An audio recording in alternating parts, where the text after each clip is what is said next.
బులెటిన్లో breaking news చూస్తున్నాం. వేటాడే పులిలా ఉండాల్సిన పోలీస్ వ్యవస్థను చంద్రబాబు సర్కార్ పిల్లిని చేసిందని మాజీ ఎంపీ గోరంట్ల మాధవ్ అన్నారు. తన కబంధ హస్తాల్లో పోలీస్ వ్యవస్థను చంద్రబాబు బంధించారని మండిపడ్డారు. పోలీసులపై ప్రత్యక్షంగా భౌతిక దాడులు జరుగుతున్నా పట్టించుకునేవారే లేరని ధ్వజమెత్తారు. ఏఆర్ కానిస్టేబుల్పై దాడి చేసిన వ్యక్తిని అరెస్ట్ చేసి శిక్షించాలని మాజీ ఎంపీ గోరంట్ల మాధవ్ డిమాండ్ చేశారు.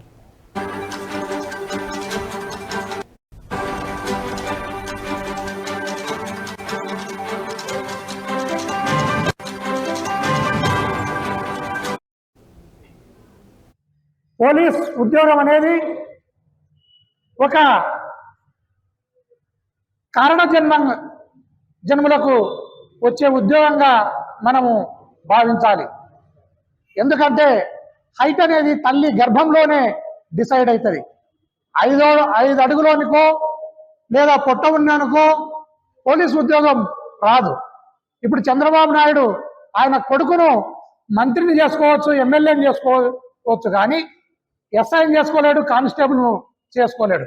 బికాజ్ ఆఫ్ అతను హైటు లేడు, ఉరకడము దుంకడము కూడా చేత కాదు.